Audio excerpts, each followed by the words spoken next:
Ce mardi, c'était le coup d'envoi de la phase de poule de la Ligue des Champions. La soirée avait commencé avec la surprenante défaite de Chelsea sur la pelouse du Dynamo Zagreb 1-0 et la lourde victoire du Borussia Dortmund 3-0 face à Copenhague. Pour la tournée de 19h, on avait logiquement ce match du PSG face à la Juve en guise d'affiche du soir, mais également l'entrée en matière du champion en titre, le Real Madrid. Les hommes de Carlo Ancelotti s'est déplacés du côté de Glasgow pour affronter le Celtic. Un déplacement toujours difficile, d'autant plus que les Écossais mettaient un sacré rythme à ce match, empêchant les Madrilènes de développer leur jeu. McGregor écrasait même une frappe puissante sur le montant à la 20e minute de jeu. Le Real Madrid n'était clairement pas serein et devait en plus voir comment Karim Benzema, blessé, quittait la pelouse pour laisser sa place à Eden Hazard peu avant la demi-heure de jeu.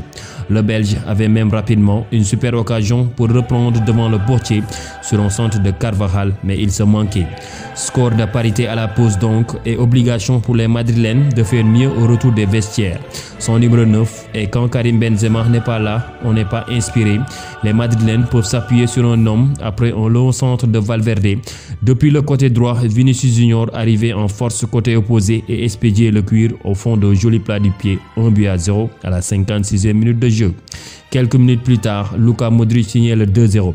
Après une belle action individuelle d'Eden Hazard, le Belge décalé pour le Croate. Ce dernier, avec un peu de réussite puisque son tir était touché par Hart, marquait un bel extérieur du pied 2-0 à la 60e minute. Bien dans leur rencontre, contrairement à ce qui se passait en première période, les Blancos avaient replié la rencontre grâce à Hazard. Suite à une jolie action collective, Carvajal jouait en retrait pour l'ancien de Chelsea qui concluait parfaitement devant Johar 3-0 à la 77e minute de jeu.